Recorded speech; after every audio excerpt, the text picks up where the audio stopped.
وللحديث أكثر حول هذا الموضوع ينضم إلينا في الاستوديو الإعلامي الليبي المتخصص بالشؤون الاقتصادية رمضان بن عامر. أهلا بك سيدي معنا في استوديو اليوم على الحرة.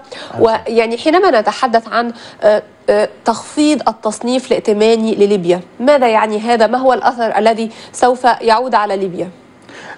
هو طبعا الاثر سلبي. طبعا ليبيا، نحب نقول كلمه قبلها، ان ليبيا النظام القذافي لم ينجح لا اقتصاديا ولا سياسيا، ولكن نجحت ليبيا لأن عندها دخل كثير من البترول والغاز والاستثمارات الخارجية. فنجحت لأنها عندها أكثر من 60 مليار في السنة من دخل البترول والغاز و30 مليار تنيات من الاستثمارات الخارجية. ولهذا القذافي يسيطر على الكثير من الجهات التجارية والاستثمارية في خاصة في أفريقيا وفي أوروبا.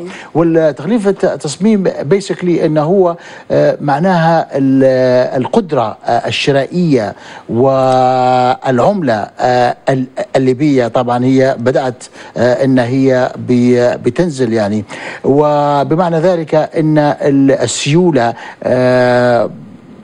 لا تكون موجودة، ولهذا نرى التأثير فيها في الاقتصاد في داخل ليبيا. وقف عجلة الاقتصاد في ليبيا، ما أثر ذلك على الاقتصاد العالمي وأيضا على الجارتين مصر وتونس؟ بالتأكيد الحرب في أي مكان تؤثر في الاقتصاد، فالاقتصاد المجاور سواء تونس أو مصر تأثر الكثير، لأن هناك الكثير من الليبيين يتعاملون تجاريا ما بين دول الجوار، وأيضا لا يخفى عليكم تونس ومصر من الدول المتقدمة التي لديها بضائع ممكن أن تباع في الأسواق الليبية.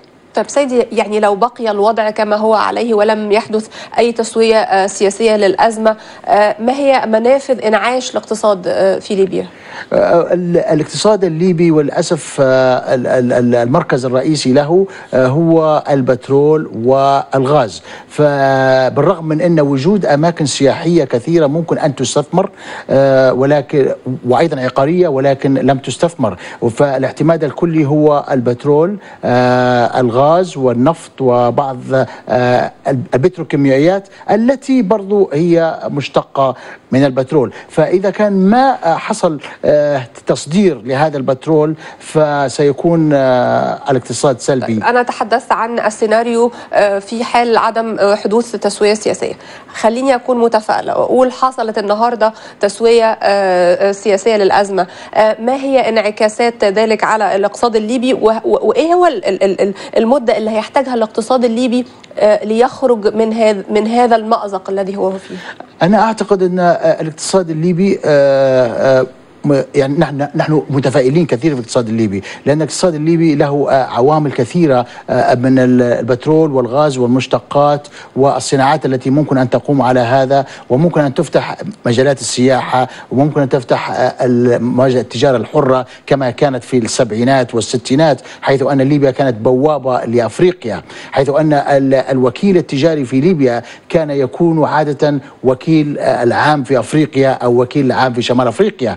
فلهذا نحن متفائلين على أن إذا ما تخلصنا من حكم القذافي فإن الاقتصاد سيعود أوتوماتيكيا ممكن في حدود سنة، لأن هناك من الليبيين المستثمرين والذين لديهم أفكار تجارية وممكن أن ينعشوا هذا البلد اقتصاديا في وقت نتمنى ذلك. يعني نتمنى أن تخرج ليبيا من هذه الكبوة الاقتصادية وأيضا بالطبع أولا من أزماتها السياسية. شكرا جزيلا لك الإعلامي الليبي المتخصص بالشؤون الاقتصادية رمضان بن عامر، كنت معنا في اليوم على الحر. شكرا لك سيدي.